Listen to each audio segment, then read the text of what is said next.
Hollywood, the only place where selling a home for $18 million could feel like a loss, could actually hurt. Talking about Loughlin and Mossimo Giannulli. They finally sold their Bel-Air estate. Huge place. I mean, huge. Yeah, this is prime. It's just a massive, massive house, which they bought, I think, 4 years ago. Yeah. And they wanted a lot of money for this. So they sold it for how much, Charles? 18? I think 18.7 or something like that. But yeah. So here's the problem. They wanted a lot more. Yeah, they had listed it for, what was it, $28 million.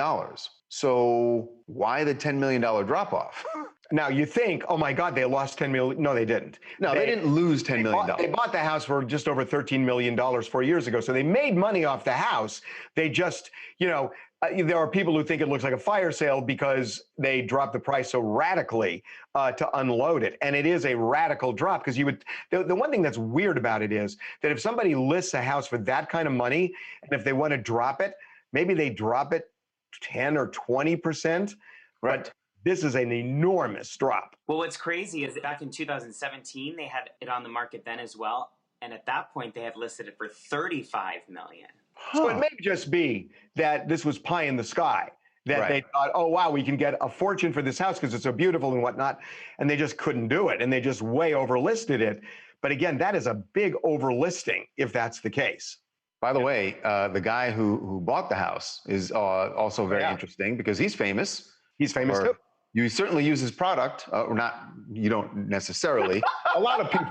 Charles is going forward and then backward. Going forward and then backward. Is the founder of Tinder, is the guy who bought the house. You know what's interesting? Hey, Reagan, can you pop up that the library they got there? You showed the picture. You know what I found? I was thinking of this yesterday, Charles, because we were talking to somebody else. We're not going to see that in the future. Books. Because most people have Kindles now, and so you're not going to see bookshelves. I think books are going to go away. Harvey, I got to disagree with you. I still think that people, if for nothing else, find books to be very decorative in a house. Oh, I love books. I look at my so all the you time. May have a lot of people. I have a Kindle now. I haven't bought a book in years. Right.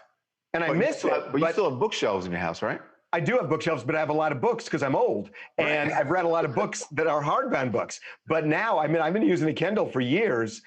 And I don't know why anybody would have a hardbound book. It's so much easier to read. So I think they're going to go away, and it's sad. Listen, when you're buying a place for $18 million, you can have a book room someplace. It's fine. You know what you do? You go to garage sales and you just buy everybody else's books and you put them in there. Hey, my name is Black Dolly, and I'm from Tampa, Florida. And how I feel about Lori Loughlin selling her house for the lowest amount, I just feel like people are going to talk if she would have sold it for the highest amount or lowest amount. I mean, she still made a sale at the end of the day for a lot of money. So I just feel like it's really not that big of a deal.